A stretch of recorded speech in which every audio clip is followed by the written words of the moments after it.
Good night and welcome to Mindful Live 353. I'm your guest host, actually, co-host, Nathan Springer. The main host was here briefly, but she's off again, busy as ever. But I am here with you, Nathan Springer, here on the 27th of the 2nd in 2024. February is coming to an end. We have a little extra day in February this year, so it's not going to end tomorrow. We have one more day after that. Okay, sir. Okay. I mean, of all the things you could decide to do at this hour in the night, it's run up on a random stream to troll. I always wonder, what kind of life must one live to do something like that? Your life must be pretty empty and worthless. Anyway, we're starting off with our health minister, Dr. Terence Dialsing. So you make sure you hit that like button, double tap the screen over there on TikTok if you're wondering how to hit the like button there. That's how you hit the like button there. And hit that like button on Instagram or on YouTube, wherever you are viewing this. Do drop a comment if you have something to say. If you are looking at this on repeat on YouTube, tell me what you think. Drop something, say something. It helps with the algorithm, all of that good stuff. Jumping straight in, Dialsing, Trinidad and Tobago, addicted to Coca-Cola, fatty foods. Minister of Health, Terence Dialsing, said Trinidad and Tobago is addicted to drinks with high sugar content and fatty foods, pointing the finger directly at big international brands such as Coca-Cola, KFC, Domino's, McDonald's, and Wendy's, all with local franchisees in Titi for feeding the addiction. He said the unhealthy lifestyles that come with patronizing these brands lead to non-communicable diseases such as high blood pressure, heart failure, diabetes, and cancer. I know I'm going to get licks for this in the paper tomorrow, but we need to face the truth. All these things are addictive. It is no different from the cigarette industry. But that's a curious statement for a government minister to say. If he says it's no different than the cigarette industry, then wouldn't that mean that the government should be treating it like the cigarette industry? And do we treat Coca-Cola and Sprite and all of those guys like the cigarette industry?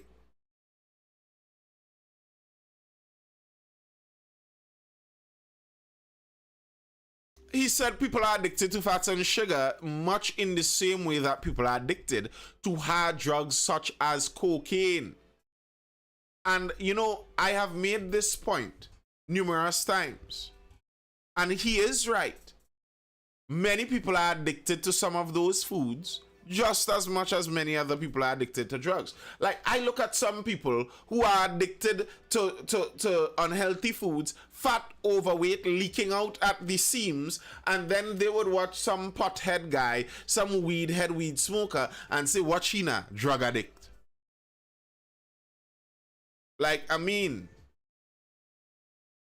If you can't walk past KFC, you are an addict also.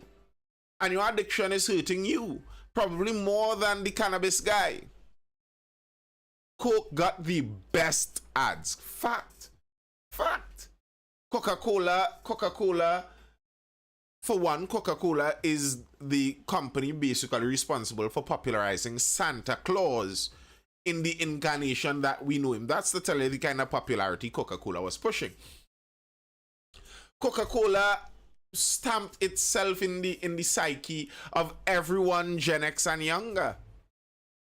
I addicted to popcorn and chocolate. Well, popcorn isn't much of a problem according to what you put on the popcorn. You could, if you make basically dry popcorn, raw popcorn, not raw, but popcorn just popped only, no oil or anything, just you pop the kernel, you could actually get kind of negative calories going there. The chocolate, it's according to what kind of chocolate you're having. Popcorn is a good low-calorie snack. Yeah, it is, according to what you put on it. according to what you put on it. I mean, if you cover the thing in some kind of 2 steps short of plastic margarine business and go guzzling that, it just isn't going to be the same thing anymore. Everyone knows when we drink sugar, when we drink Coke or Pepsi, it lights up the brain in the same centers that lead to addiction. He said they, TT citizens, are addicted to Coke and Pepsi. They're addicted to the fats in KFC and Royal Castle. Dialsing made these statements while addressing stakeholders at the opening ceremony of the U Caribbean Health Digest Health and Wellness Expo held at the Hyatt Regency in Port of Spain on February 26th. He said collaboration was needed to properly inform the public and advise them against unhealthy lifestyles, suggesting that the government does not have the resources to go up against multi-million-dollar companies that spend big bucks on advertising. Fireflame says he need to investigate giving hypertension patients bread and sausage in the hospital. Lol. That might need investigation, but generally what I've heard about a lot of the hospital is it's more people's preference of taste is what is offended in many of our hospital meals. I honestly think the human body finds a way to adapt and live with anything. That's not totally true, RL. There are people in their 30s dying of diseases you heard nothing about with people under 60 in the last generations gone before. So no, the body isn't able to adapt to anything, not anything. If you're mainlining sugary drinks and high fructose corn syrup in every single thing you consume, and you consume a lot of that on a daily basis, listen, you're going to choke your body out. Why do so many of our people suffer with hypertension and diabetes? Because they eat themselves into problems. They eat and drink themselves into problems. A lot of people in Trinidad have a very high carbohydrate diet, which is complex sugars. And then on top of that, they wash down carbohydrate with a carbohydrate and a carbohydrate with a highly sugared drink. Like, what do you expect to happen? The reality is, I don't think you can convince people to make good choices in the short term. Well, gosh, I kind of agree. Convincing people to make good choices is a difficult thing. But the problem that the minister is highlighting there is a unique one, because it's not even just solely about convincing them to make good choices in a vacuum. It's convincing them to make good choices while there are people paying top dollar to convince them to make the bad choices. Stew chicken doubles. Roti isn't our culture based on high carbs, yes. There are also people in their 90s smoking and drinking and still gonna live for 20 more years, RL says. You know what I notice with many of those people who do that kind of living? Well, there are genetic anomalies, one. And two, many of them were from generations where you don't know how many fruits they ate already for their lifetime. From 0 to 30, how many mangoes they pass through, and every different assortment of fruit. And you're going to watch them who grew up eating everything organic from the soil, basically. And now in their old age, they batten coffee and cigarette till they're 100 and something, and you think you could pull that off? Listen, they are all hardened. They are one with the earth. That's like dirt smoking there. That is like smoke passing through dirt. That does nothing. You, on the other hand, you are made of fat, oil, and sugar. You don't have an ounce of anything stiff and sturdy in you. You aren't going to survive on that cigarette and coffee diet that Grandpa is taking. Grandpa had enough vitamins to last a lifetime. That's how he's still surviving now. You aren't in the same place. I have very mixed views on medical studies based on diets. I have mixed views on certain medical studies, but I am very, very, very against people who like to make it seem like diets are inconsequential and you could eat anything, anyhow, anytime and still live a normal life. I have never met a person obese that I've gotten to know that it isn't obvious why they are obese. And there aren't many obese old people. RL, Do you regularly see 90-year-olds walking around with an extra 60 pounds midsection, a belly rolling in front of them at 90? Doesn't happen. When they show you them celebrating the 105th birthday, it's nearly skin and bones eating that cake, oftentimes. So, damn, why are you calling me out? So, listen, it's not me calling you out. This is our health minister. Roni, this is our health minister who was speaking about this, saying we are addicted to sugars and fatty foods, and it's a problem. According in Budget 2024 read in Parliament last year, the allocation of the Health Ministry was 7.4 billion. According to Statista, Coca-Cola spent an average of US 4 billion or 27 billion TT a year on advertising globally, with the exception of 2020. So, the total budget of the health ministry is 7.4 billion, while Coca-Cola spends 27 billion on advertising, well, globally, but per year. Do you think it's even possible, then, for the health ministry to somehow convince people through education and information to make the better decision? How? Ariel says, well, to be honest, after a certain age, doesn't your metabolism slow down? It's difficult to be fat when you're old. No. I think you have it in reverse, Ariel. It's not difficult to be fat when you're old. It's difficult to be old when you're fat. Vanessa Blessed says, a cold Coke does lash when the sun hot more than water. Listen, Vanessa. I am not speaking here as a saint. I drink way more Coke than I probably should. And I do know a cold Coke and that hot sun, it does touch the spot. It touches the spot. But you know, part of the reason it touches the spot is they literally have an acid in Coke to give you that and burn the way down. If it didn't have that acid and all that carbonated water, the amount of sugar they put in the drink would make you vomit. They literally have to put acid to balance off the amount of sugar they forced into this drink so that you don't puke it back out. Coke is specifically formulated to be addictive. To be very honest. To be very honest.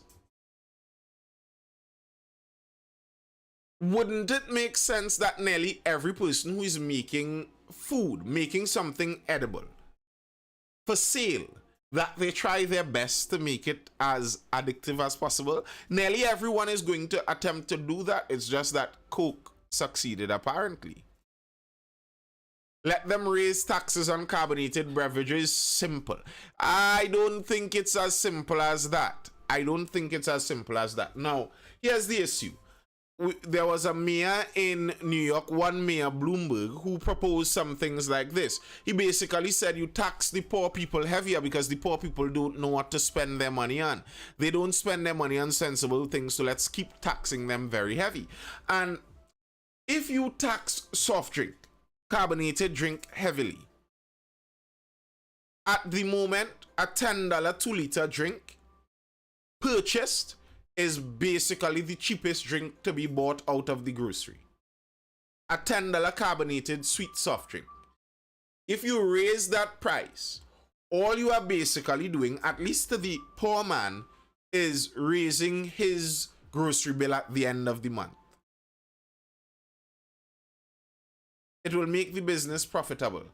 Yeah, but then the people who drink carbonated beverages the most are the poorest class of people. You are going to be taking more money from the poorest people. And when people talk about taxes, I think some of you all forget that I am a guy that wants the government to get less money. Taxes aren't a solution for me because I don't see the government getting more money as necessarily being a good thing. So, okay, carbonated beverages are unhealthy. So what we're going to do is take more money from poor people so that they could drink that same unhealthy drink and then give it to the government to spend wildly. Does that really help? And going down that avenue starts to get very authoritarian. And I mean, I've said this before, this is part of the problem we get by having a public health service in the first place. Because the reason the Minister of Health is even in his place to talk about anyone's diet is because at the end of the day, when you drink too much Coca-Cola and you end up with your clogged arteries, you go into the public health care system and the public has to pay for you. So the minister of the public health care system has some say over your diet because of that. Now, like, how far should that go? And I've talked about this before. If by your diet, you are more at risk of taking resources out of our free healthcare system than me. I am slim, trim, and I haven't touched a health facility in decades because I eat well.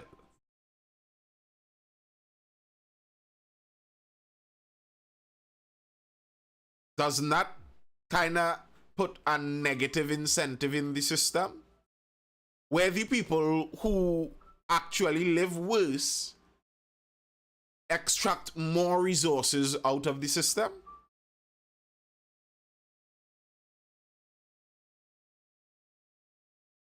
And how far would we go with that? Okay, if we leave it on free will, if everybody decides to eat themselves into a sugar coma, because remember, a lot of the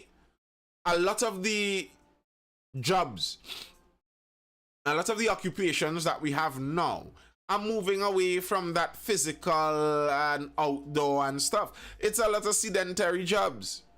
Okay, if 90% of the population decides to eat themselves into a healthcare crisis, would that then mean that we must all pay for everyone's healthcare? Or is there a point in time where we say, okay, if you cause it yourself, you do not receive any help?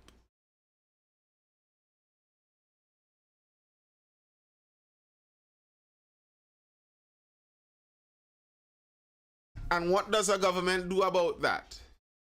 Does a government, because I mean, there is precedent.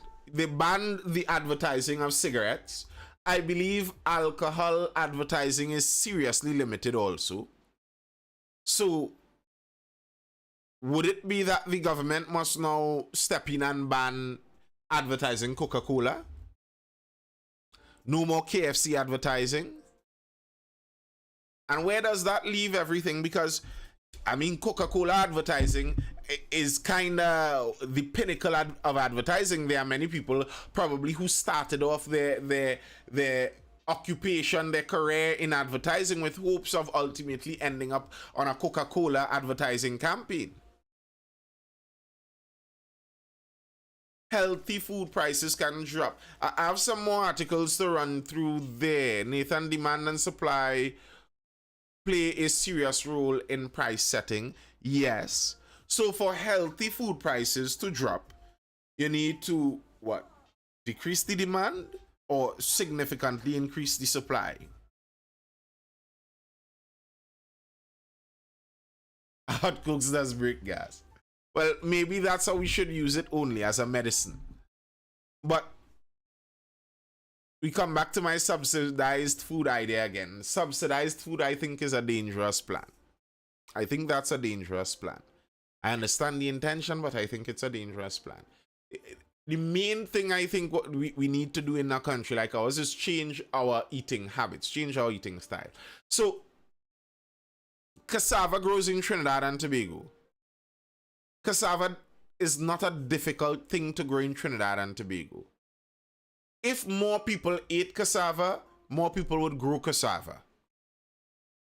But that many people don't eat cassava.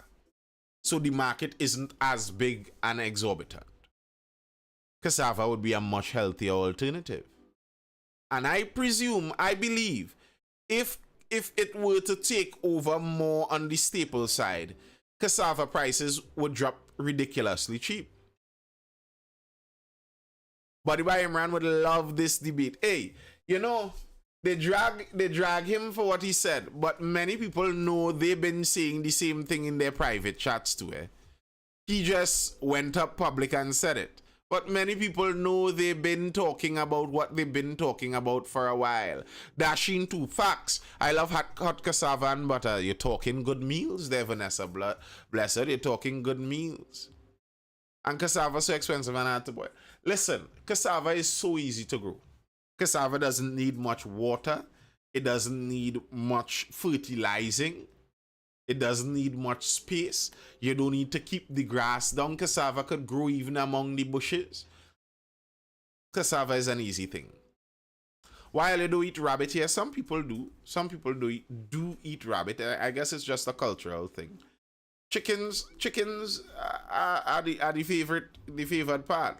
Now, some of those prices, it's the nature of Trinidad's demand curve in a lot of those things. In other places, if some of the prices fluctuated the way they did, the demand would drop. But Trinidad, the demand stays strong, so the prices can afford to fluctuate more. And Trinidad's how Tobagonians live with only two KFC on the island. But Tobagonians, I find Begonians have a good bit of overweight over there too, you all been chunking it on in the sister isle too. Don't only watch Trinidad and say that. Don't only watch Trinidad and say that. Some of those folks, some of you all over there, real thick.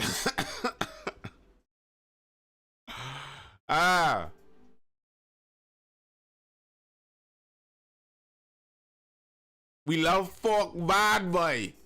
I see it's the pork. Pork is the problem over in Bago.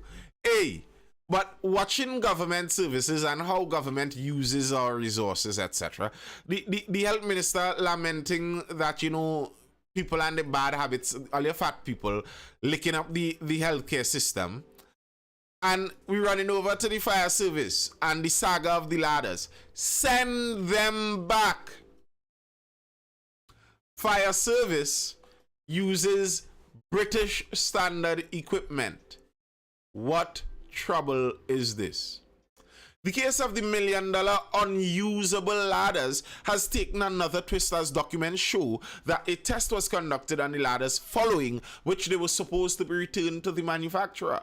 Further documents show that Chief Fire Officer Arnold Bristow signed off and approved the 20 wooden ladders in 2019 as Brigade's engineer. In response to questions from the Express yesterday, Bristow stated via WhatsApp that he was on vacation. Sorry, I cannot answer you all on those questions. I am currently on vacation.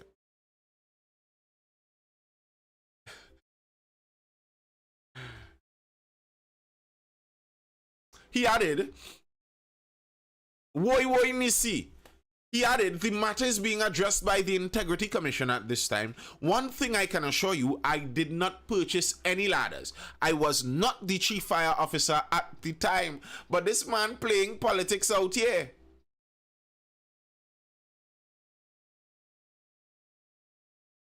Gosh. You had a gander? Wow. What a word. But this man is playing politician out here. They never said he purchased the ladders, you know. They never said he purchased the ladders. Further documents show that the current Chief Fire Officer signed off and approved the 20 wooden ladders in 2019 as Brigade's engineer, not as Chief Fire Officer. So no one is saying you were Chief Fire Officer. No one said you made the purchase. They said you signed off on it. And his answer was, I can assure you I did not purchase any ladders. I was not Chief Fire Officer at the time. I find that seems like an answer to a question that was not exactly asked. We say promote a healthy lifestyle, but we also want to be filthy rich, 1% local nothing. I have no idea what you mean by that, alien ant. You're out too deep there for me, bro. You're out too deep. the high grade was a little too high tonight because I lost. What does the 1% have to do with healthy lifestyle and eating healthy? I'm not quite sure. Anyway, the Express reported on Monday that the Integrity Commission and the Auditor General's office have launched probes into the purchase of the 20 wooden ladders for $999,000. So no HY, it was not 20 wooden ladders cost 1 million plus. It cost 999,000. Maybe with some variations for input costs and all of that. They own most of the fast food restaurant, Sheikman says. Okay, so they control literally everything being imported, which includes most food items. I still don't understand the relevance of that. If they control everything being imported, and you want to escape that and eat healthy, then won't you eat local? And here in my work, here I can't get petty cash to buy a lock. If people wanted kale, they would sell kale, correct? Business works based on meeting demand, correct? Correct. Many people hate these business people out of jealousy and envy, you know. It's not actually out of any bad thing that they know the business people did. They are envious of the business people. They think that what the business people have is really great. I wish I had it, and I don't understand why they have it and I don't. I want it, they have it. They must have done something bad. I hate them for it. I find that's a pitiful place to be. That's a pitiful place to be. And the people that constantly throw stones at the wealthy and the business people like that, they are almost always the ones locked at the bottom, circling the drain. Because they're sure there's nothing I can do to get up there. There's nothing I can do to get better because the 1% controls everything in this country. You say that while everyone surrounding you is doing things on their own to get better and further up there. Strange. They make it difficult to support local. Alienant, what nonsense are you talking about? Do you not know where there are local farmers selling out of their sheds? Where do you must not live anywhere south or central. You must never drive through south or central, because I can assure you, driving through south or central, you are sure to see a farmer owned.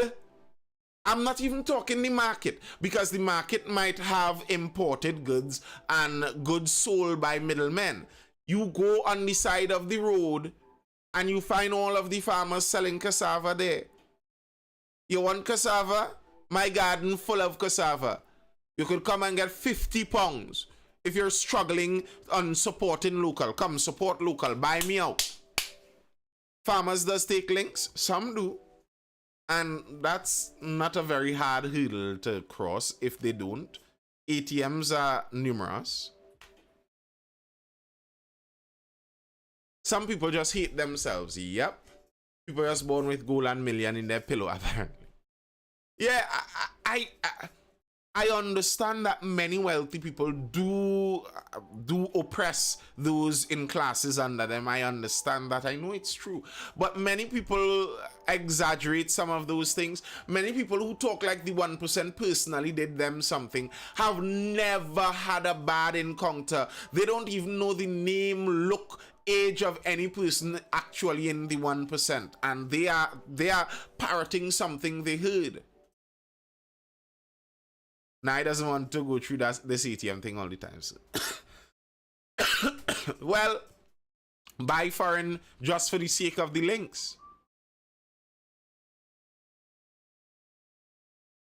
Anyway, we're going back to the fire truck. Adjustments to the fire truck's gantry through welding enabled the use of a few of the ladders after this was discovered that they couldn't fit, obviously. In October 2023, the Express exported exclusively on the controversy with President of the Fire Services Association, Leo Ramkisoon, disclosing the ladders were unusable and demanded a probe. The ladders were purchased, oh my goodness.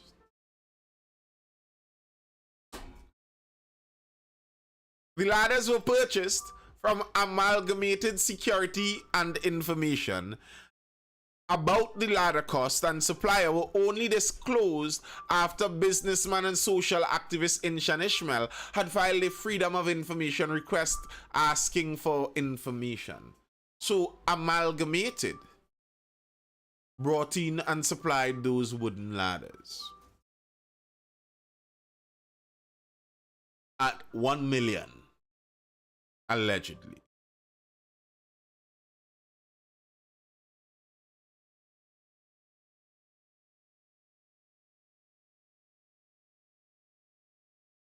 Ilianant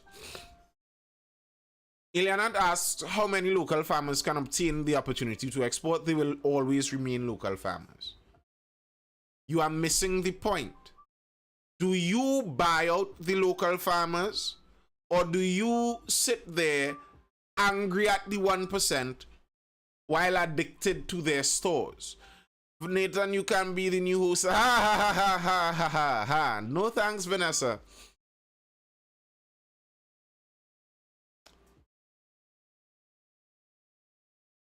Sources yesterday contacted the Express, to provide further information. One document is the Trinidad and Tobago Fire Service Standard Report dated January 24th, 2024 and addressed to the Chief Fire Officer, signed by Divisional Officer Aldrin Alain. In the report, it stated that the ladders were to be returned to the manufacturer as they were not the type used by the fire service. The fire service normally uses British-style ladders, and the wooden ladders are American style.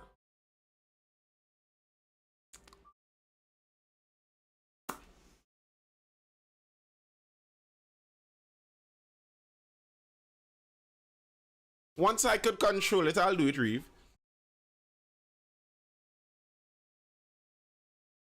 Facts positive relation, and that's what I'm talking about.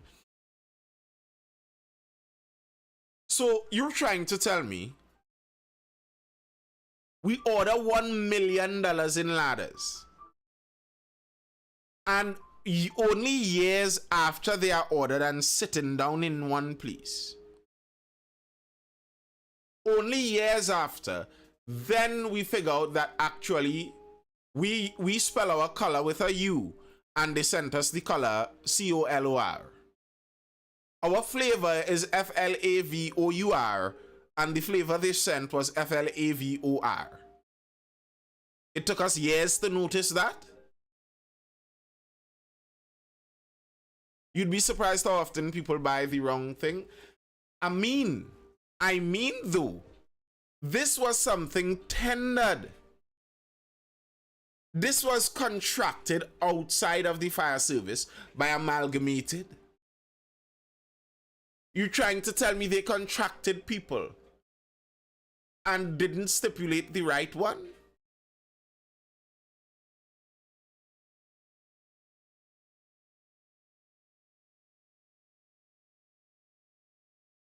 Makes no sense. It makes no sense. But that's the nature of how the government spends our money. Because it's our money, it's not their money. 1 million spent to Amalgamated. Oops, wrong ladders. They're going to have to reorder it. By the way, when they reorder it, they aren't getting back the million they already spent. That's going to be fresh money. New money.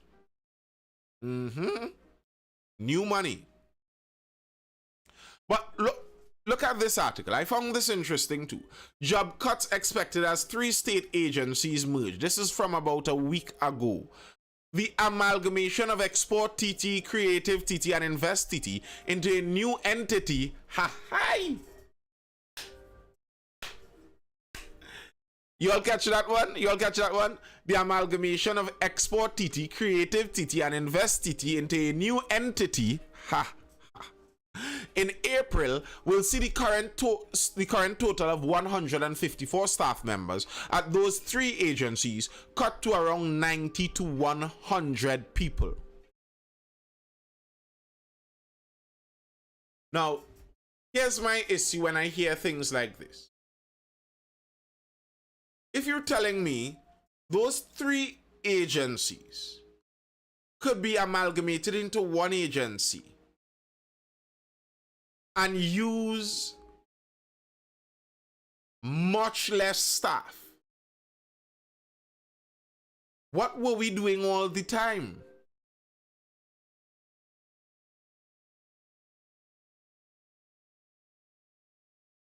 And you see, this is my problem with so many government jobs and the government getting into employment and getting into work.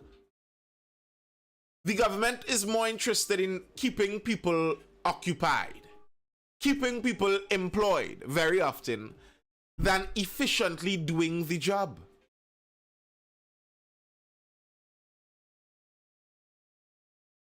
To me, you should always be looking to cut staff, nearly. Any inefficient staff should always be on the chopping block.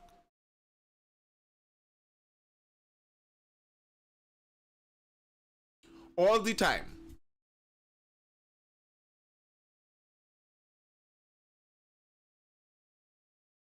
But no, that's not how our government functions. You see, inefficient staff still vote. There's still a vote. There's still members of the party. They still might pay their party dues. So how are you going to do them anything? TADCO was an amalgamation, I know. I think we need a lot more of that.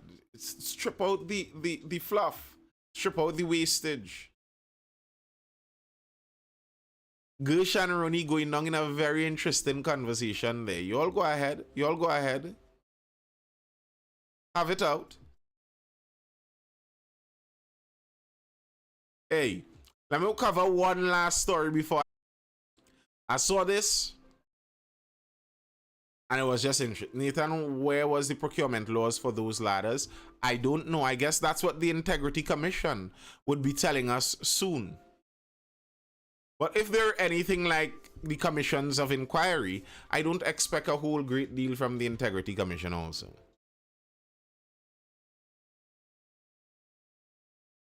That's why TTEC and WASA and TSTT are the way they are, yes. Yes, it is.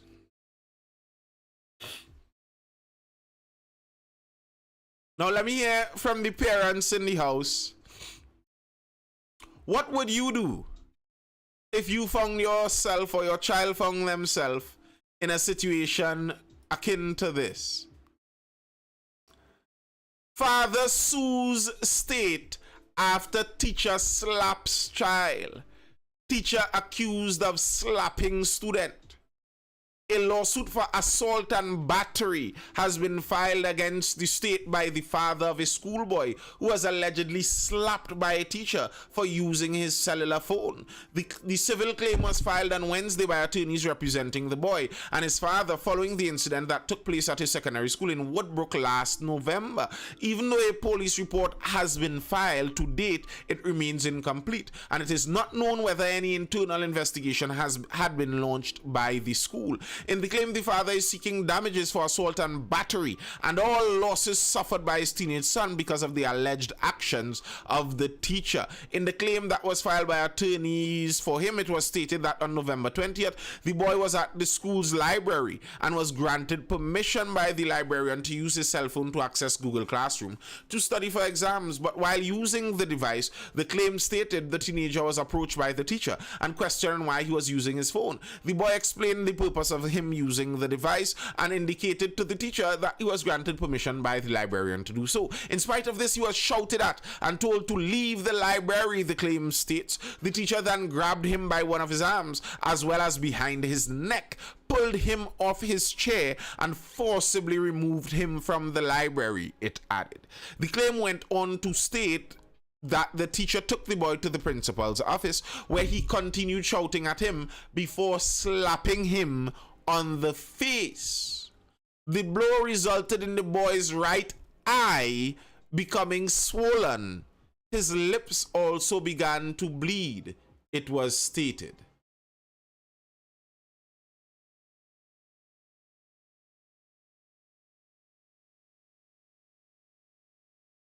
The claim further alleged that the teacher threatened the pupil after a dean forced him, the teacher, out of the office and told him he was wrong for assaulting the boy. The boy's father was eventually contacted via phone and took his son to the Woodbrook police station, where a report was filed. The boy was also taken for medical treatment. Gersh says he was fighting, you were fighting, you weren't taking it to court? You were bringing it to blows? Listen. I admire the father's composure to go through the right path. Because somebody calls you and tells you that a teacher slapped your child and bust them out and swell their eyes. The blood that reaches to your brain so quickly,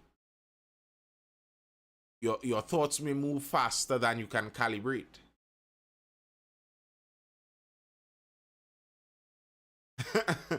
We will have to fight. I am feeling, I'm telling you, when I read that, I read it and the fighting mood started to overcome you quickly. The boys in November and December, letters outlining what had taken place was sent to the Office of the Attorney General, the Ministry of Education, the Commissioner of Police, the Director of Public Prosecutions, the Public Service Commission, and the Teaching Service Commission, as well as the principal of the school, the claim stated. Even though the Solicitor General's Department acknowledged receiving the pre-action protocol letter, to date there has been no reply. The court document stated that the police investigation has not yet been completed, and the boy's father has not been informed of any internal investigation that has been launched. The lawsuit also said the teacher continues to teach at the school and the teenager is fearful because of the threats made to him. And this right here is one of the major issues with public education. It's very difficult to get rid of bad teachers. It's very difficult to get rid of bad teachers. How are you telling me, in what world is this teacher still on the job actively teaching? The only way I could see that happening is if the investigation already finished and he was found innocent. But the nature of this, and this is the problem again with public. It's the problem with public. If this was a private school and some teacher assaulted somebody, nice little spoiled son, in a private school and bruise him up, the school might have sued that teacher. Yes, in front of the principal and apparently in front of another dean too.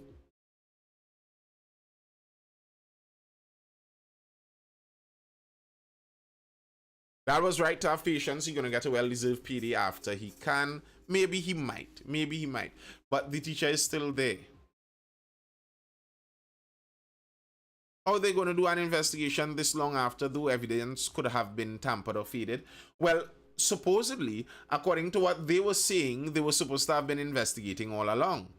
So they're not now supposed to be launching an investigation. The investigation was supposed to be ongoing since the moment of the assault. Lawsuit is for who don't want to fight and have plenty money. Me and have plenty money, so we'll fight. You see, I actually like how many lawsuits are shaping up in Trinidad now. And we are seeing more and more of these lawsuits, and I think it's a positive thing. Personally, I think it's a positive thing. And it's not necessarily about people who have money. Part of the lawsuit is you are going to sue for your lawyer fees. When you win, they pay your legal fees. That's part of your lawsuit. So it's not necessarily about who has money. And I like it. I like it. I like the lawsuit in this. Hold someone ultimately responsible. Unfortunately, very likely this is just going to be a civil matter. Some money is going to be passed or something like that. But assault and battery is supposed to be a criminal case. Assault and battery on a minor should allow this teacher to face some time in jail. No, the teacher wouldn't fight you. If a teacher could lose his cool so much to fight a teenager, was the teenager 14 or 15 or something like that, that seems like a cowardly man. That's the kind of person you wonder and worry about their spouse. If they're living with a woman or something in the home, you worry about them. Because, you see, the reason you don't hit like that, you're not going to hit students like that, it's not because they aren't sickening. Of course they are sickening. It's not because they don't press you and push you. Of course they do. But you're never supposed to be able to cross that line, because you should understand that, one, you are in a position of responsibility and authority over them. And two, if you are a grown adult male comparing yourself to a 15-year-old boy, the power difference is so enormous, you should understand this isn't even a necessary fight. Your wife does beat him, so you have to take it out on a child now. Ha. Whatever it is, I think consequences should be had. I think consequences should. And, you know, this was part of the issue why some people like the idea of corporal punishment being stopped in schools, because, you know, there were instances like this before. Abuse and discipline are two different things. This was clearly abuse. Correct. I agree. And I actually have the controversial, apparently, modern view that corporal punishment, licks, is not necessarily abuse, and in some cases is a key component in the total package of discipline. Teacher lucky the student didn't retaliate in the manner as seen in recent school fights. Yeah. And things like that makes me think this teacher is a coward. Because I don't think that boy was the main troublemaker in that school. I could tell you, since in my days, the main troublemakers in schools, if a teacher attempted to hit them, they were fighting. What will we disagree on, Gish? They were fighting. The main troublemaker, if that was the bad boy in school, the guy who is the main troublemaker in school, and a teacher did all of that, it would have been a scramble. It wouldn't have been just a slap and a rag up. Bad boy not taking that slap. You know, if we see a video of the incident and the student was clearly being rowdy, opinions might change. I don't actually think so. I don't actually think so. I don't believe my opinions would change if the student was being rowdy. Because according to this, it was in the principal's office that he slapped him. Are you talking about on the corporal punishment? If the child was rowdy, he would fight back. I worked at a public school. Correct. That's what I said. If it was that kind of child, the kids had face tattoos. Are you saying that you disagree with the corporal punishment part? You believe that there is no place for corporal punishment in discipline? You are one of the believers that all corporal punishment is abuse. I don't share that belief. And I think nature doesn't share that belief when we look at it. I think that's it's contrary to obvious logic. It's contrary to the obvious logic we look at and we see in the modern world, in the natural world. Physical. And you see, that's the thing, Gish. Corporal punishment could be as little as pulling someone into a seat and putting them to sit down and holding them there from getting up, to a few strokes. And that's the whole point. There's supposed to be no reality where how strong you are matters in your disciplining, because you're not supposed to be disciplining with your full strength.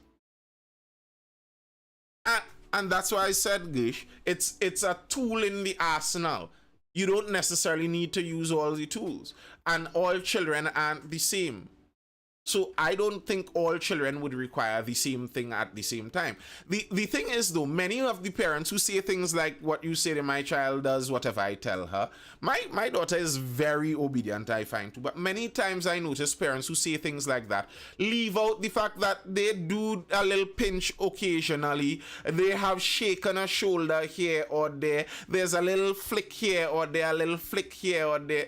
And they're not totally honest about the total lack of all physical punishment. I've recognized that. Maybe, but I've recognized that very often. If you can't correct your child, someone else will, so let someone else do it.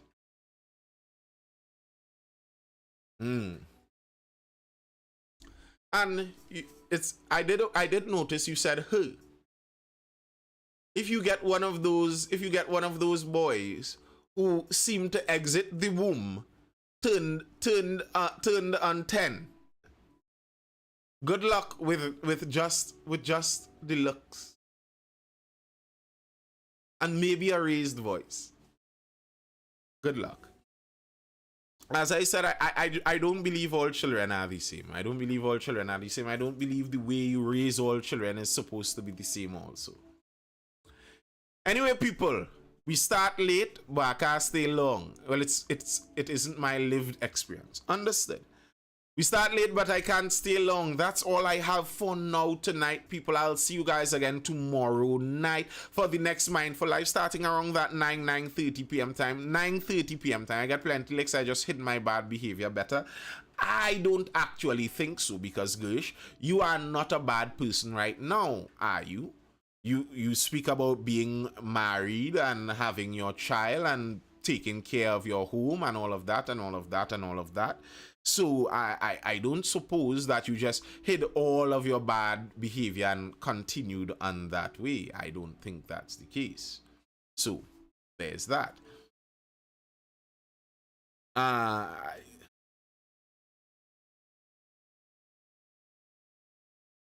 I'll say it this way. I'm a teacher also. I'm a teacher. And as a teacher, I see the importance, especially in teaching boys, of having a final physical stop.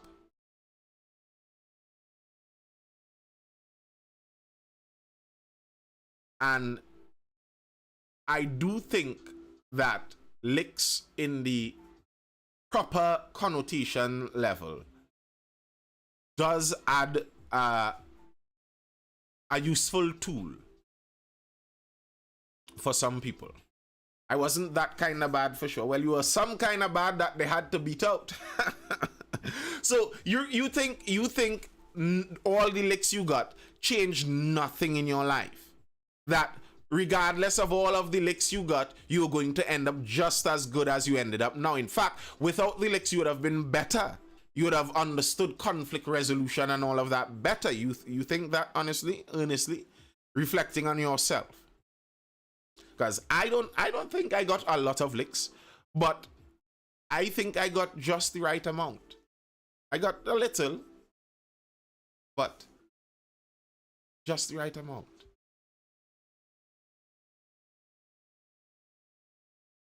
All right. If you think so. If you think so. I just urge many of the Caribbean children. I see less of it now, but there's a trend at a point in time. All of these Caribbean children all want to expose where their parents' shortcomings were and where their parent did this and their parent did that and their parent did that. Just bear in mind, your time may be coming. Some of you may not have any opportunity, so just hush your mouth on the whole equation and done. Your line ends at you, but your time may be coming, and it's easy to look in hindsight and say, well, I would have been so if so didn't happen. We will see.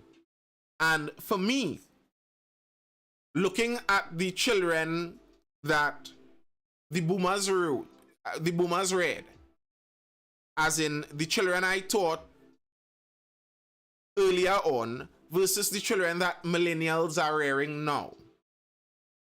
Millennials are rearing some demons. There are lots of demons that these millennials are making and letting out loose on the world. Lots of them. So,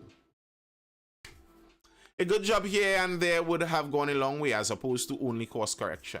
When something went wrong at the end of the belt, the dent in my cranium is not appreciated. Oh, well, that's abuse. That's abuse.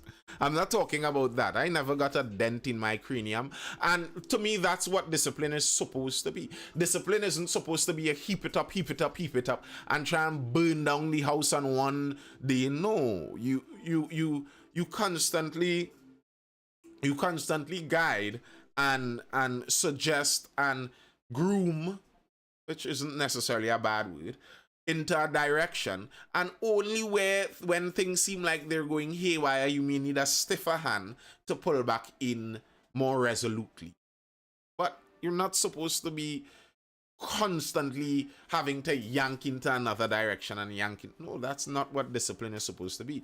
The reality is many people aren't rearing their children. Many people aren't raising their children. So it's not like they even have the continuous assessment on their child. They aren't seeing their child day in, day out. They don't know when their child is developing these bad habits. They aren't witnessed it. The teacher might know better, but they don't know. It's just a year after the habit already develops, they recognize that their child loves to hold people and fart out loud and giggle. And they're like, what? Where did my child learn this kind of unmanly behavior? Well, you weren't paying attention. Anyway, folks, it was nice, as usual. I hope you were educated, informed, or entertained. I am Nathan Springer. This has been the Mindful Live. I'll see you guys again tomorrow. Until then, people, stay well, stay safe. Ronnie says many people don't want their children. They make them and send them for someone else to raise them. True. Very true. Good night, people. Stay well. Bye.